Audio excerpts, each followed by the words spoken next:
Friends, ഇന്ന് നല്ല ടേസ്റ്റിയും ഹെൽത്തിയുമായിട്ടുള്ള സേമിയ വെച്ചിട്ടുള്ള ഒരു പുട്ടിന്റെ റെസിപ്പിയാണ്. ഇതിന്റെ കൂടെ മുട്ട റോസ്റ്റോ ചിക്കൻ റോസ്റ്റോ ബീഫ് റോസ്റ്റോ ഒക്കെ യൂസ് ചെയ്യാൻ പറ്റും. നല്ല ടേസ്റ്റി ആയിട്ടുള്ളതാണ്. അപ്പൊ ഇതെങ്ങനെയാ ഉണ്ടാക്കുന്നതെന്ന് നോക്കാം. അതിനായിട്ട് നമുക്ക് കിച്ചണിൽ പോകാം. പാക്കറ്റ് എടുത്തിട്ടുണ്ട്. ഇത് റോസ്റ്റഡ് ആണ് കേട്ടോ. ഈ സേമിയ നല്ല റോസ്റ്റഡ് ആണ്. അപ്പൊ അതുകൊണ്ട് തന്നെ നമുക്ക് റോസ്റ്റ് ചെയ്യേണ്ട ആവശ്യമില്ല.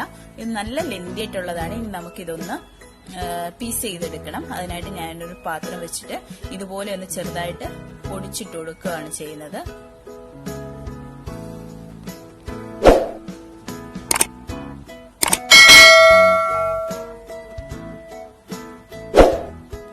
ഈസി ആയിട്ട് നമുക്കിത് ഉണ്ടാക്കിയെടുക്കാനും ഒക്കെ പറ്റും. ഇതുപോലെ ഞാൻ എല്ലാം ഒടിച്ചെടുത്തിട്ടുണ്ട്. ഇനി നമുക്ക് ഇതിനകത്തോട്ട് ഇത് മുങ്ങിക്കിടക്കത്തക്കോണം രീതിയിൽ വെള്ളം ഒഴിച്ചു കൊടുക്കണം. നമ്മൾ എടുത്തിരിക്കുന്ന ഈ സേമിയ മുങ്ങിക്കിടക്കത്ത രീതിയിൽ വെള്ളം ഒഴിച്ചു കൊടുത്ത് 1 മിനിറ്റ് വെച്ചിരിക്കുക. നല്ലതുപോലെ ഒന്ന് സോഫ്റ്റ് ആയി കിട്ടിയാൽ മതി. അതുപോലെ കുറെ നേരം ഇട്ടിരുന്നാലും അത് അരിഞ്ഞ് എന്താ പറയാ കട്ടയായി പോകും. ആ സമയത്തിന് നമുക്ക് കുറച്ച് ക്യാരറ്റ് ഇതുപോലെ ഗ്രേറ്റ് ചെയ്തെടുത്തിട്ടുണ്ട്. അതിനകത്തോട്ട് കുറച്ച് പച്ചമുളക്, 1 പച്ചമുളക് ഞാൻ അരിഞ്ഞിട്ട് കൊടുത്തു, ചെറുതായിട്ട് അരിഞ്ഞിട്ട് കൊടുത്തു. ബീട്രൂട്ടും അതുപോലെ തന്നെ ഗ്രേറ്റ് ചെയ്തെടുത്തതും അതിനകത്തും കുറച്ച് പച്ചമുളകും ആവശ്യത്തിന് ഉപ്പും 2 ടേബിൾ സ്പൂൺ തേങ്ങയും കൂടെ ഞാൻ ആഡ് ചെയ്ത് കൊടുക്കുന്നുണ്ട്.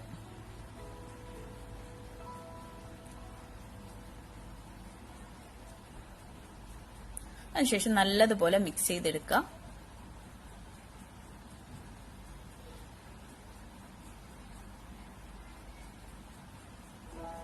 അതുപോലെ ബീട്രൂട്ടും ക്യാരറ്റും ഞാൻ ഇതുപോലെ മിക്സ് ചെയ്തെടുത്തിട്ടുണ്ട്. അതുപോലെ തേങ്ങയും കുറച്ചെടുത്തിട്ടുണ്ട്.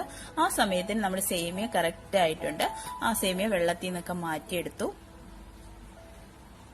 ആവശ്യത്തിനൊരു 2 ടേബിൾ സ്പൂണോളം തേങ്ങ ആഡ് ചെയ്തു. ആവശ്യത്തിന് ഉപ്പും ആഡ് ചെയ്ത് നല്ലതുപോലെ മിക്സ് ചെയ്തെടുക്കാം.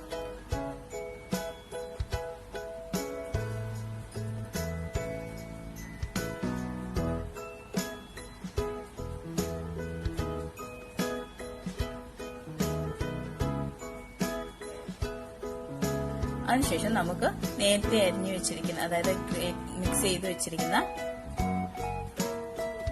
ക്യാരറ്റും കുറച്ചിട്ട് കൊടുത്ത്, അതുപോലെ നമ്മൾ മിക്സ് ചെയ്ത് വെച്ചിരിക്കുന്ന ഈ സേമിയയുടെ കൂട്ടില്ലേ അതും കൂടെ ഇതിനകത്ത് വെച്ചു കൊടുക്കാം.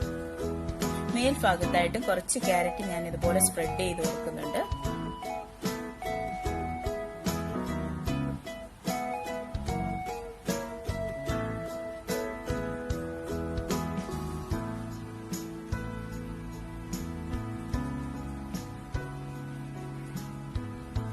അതുപോലെ ബീട്രൂട്ട് ഞാൻ റെഡിയാക്കി.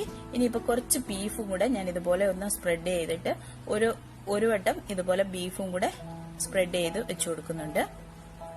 ബീഫ് റോസ്റ്റ് ചെയ്തതാണ്. അതിന്റെ റെസിപ്പി എന്റെ വീഡിയോയിൽ തന്നെ, എന്റെ ചാനലിൽ തന്നെ കിടപ്പുണ്ട്. നിങ്ങൾ എല്ലാവരും അത് പോയി കാണുക. അപ്പൊ ഇതുപോലെ എല്ലാം ഫില്ല് ചെയ്തതിനു ശേഷം മേൽഭാഗത്തും കുറച്ച് ബീഫ് റോസ്റ്റ് വെച്ചു കൊടുക്കുക.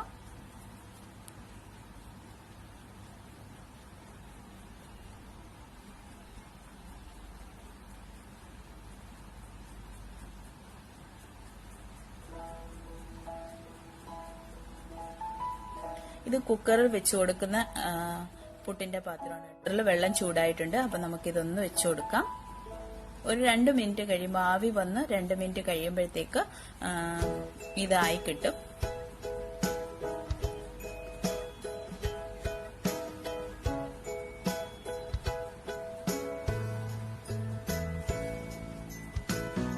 ഇതിപ്പോ 2 മിനിറ്റ് കഴിഞ്ഞിട്ടുണ്ട്. ഇനി നമുക്കിതൊന്ന് മാറ്റി എടുക്കാം. അതുപോലെ എല്ലാം റെഡിയാക്കി എടുക്കാം. അപ്പോൾ ഇതെല്ലാം റെഡി ആയിട്ടുണ്ട്. നിങ്ങൾക്ക് എന്റെ വീഡിയോ ഇഷ്ടപ്പെട്ടോ? ഇഷ്ടപ്പെട്ടാൽ എന്നെ സപ്പോർട്ട് ചെയ്യാൻ മറക്കരുത്. പുതിയൊരു വീഡിയോ ആയിട്ട് ഇനിയും കാണാം. അതുവരെ bye. Have a nice day.